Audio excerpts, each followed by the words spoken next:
Hi friends, இது அவங்க man என்சிக்ளோபீடியா channel. நான் அவங்க மேன். நாம இன்னைக்கு பார்க்க போகிறது hospital inpatient or observation care.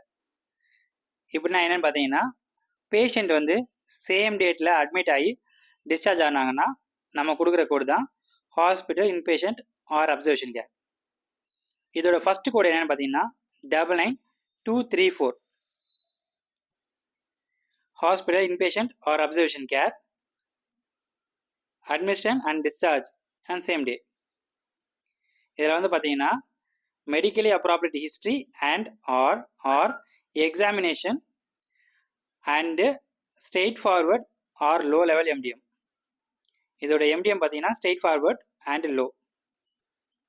இதில் எம்டிஎம் மட்டும் இல்லாமல் ஹிஸ்ட்ரி அண்ட் எக்ஸாமினேஷன் பார்க்கலாம் நம்ம. இதோட டைமிங் என்னன்னு பார்த்தீங்கன்னா 45 minutes must be met or exist.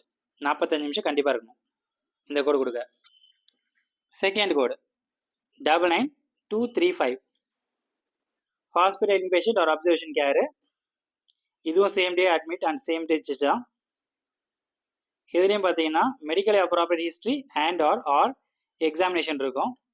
இதோட எம்டிஎம் பார்த்தீங்கன்னா மாடரேட் லெவல். இதோட டைமிங் பார்த்தீங்கன்னா 70 minutes கண்டிப்பாக இருக்கணும். மூணாவது code 99236. Hospital inpatient observation code. இதுவும் same day admit and same day discharge.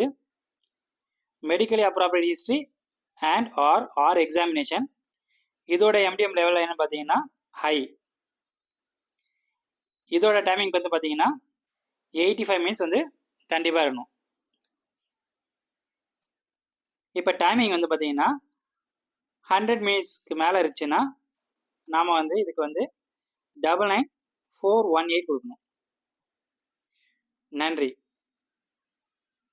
இதே மாதிரி மெடிக்கல் கோடிங் ரிலேட்டடான விஷயங்கள் தெரிஞ்சுக்க மேன் என்சைக்ளோபீடியா ஃபாலோ பண்ணுங்கள்.